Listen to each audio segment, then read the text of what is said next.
ডিমের নতুন পদ বানিয়ে দেখাবো। নারকেল দিয়ে ডিমের নতুন পদটা হবে।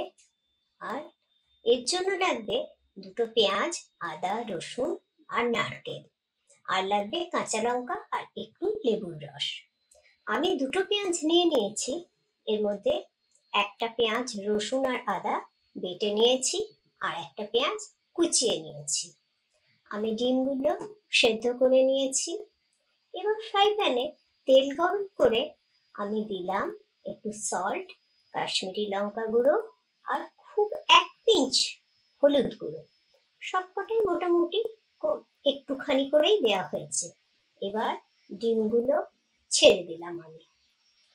খুব বেশি ভাজা হবে না, হালকা একটু রং ধরলেই আমি ডিমগুলোকে তুলে দেব। এবার আপনারা বলুন, আপনারা কোথা থেকে দেখছেন আমার ভিডিওটা। ভালো লাগলে লাইক করবেন, কমেন্ট করবেন আর আমার চ্যানেলটাকে সাবস্ক্রাইব করবেন। এবার যে তেলটা রয়ে গেছে তাতে আমি দিলাম গরম মশলা। গরম মশলাতে আছে দুটো এলাচ, দুটো লবঙ্গ, পিস দারচিনি আর একটু জয়িত্রী। এবার দিয়ে দিলাম আমার ঘরে বানানো ঘি। এই ঘিটা আমি ঘরেই বানিয়েছি। এবার একটা পেঁয়াজ কুচিয়ে রেখেছিলাম, সেটা দিয়ে দিলাম। আর দিলাম একটা চেরা কাঁচা লঙ্কা।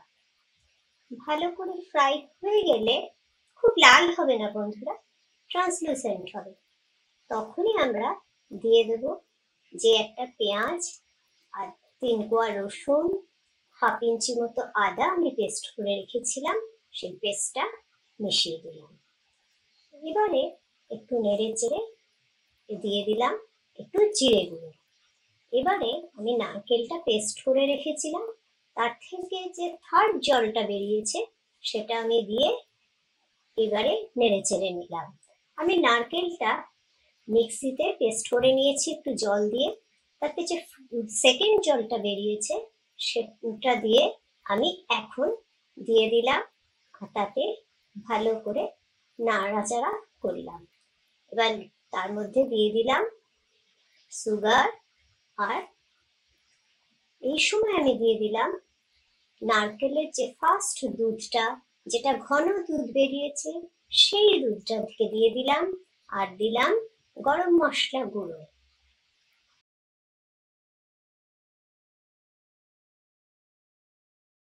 যে দুধটা একটু ফুটে উঠেছে তখনই আমি দিয়ে দিলাম ডিমগুলো। ডিমগুলো দিয়ে বেশি নাড়াচাড়া করা যাবে না। একটু ফুটে উঠলে আপনারা ওপর থেকে একটু ঘি ছড়িয়ে দিতে পারেন। আর আমি দিলাম একটু লেবুর রস। এবার নামিয়ে গরম গরম ভাতের সঙ্গে সার্ভ করবেন ডিমের মালাইকারি। এই রান্নাটা খুব সুস্বাদু হয়, খুবই অপূর্ব খেতে হয়। আপনারা জানাবেন কেমন লাগলো। Thank you for watching my video.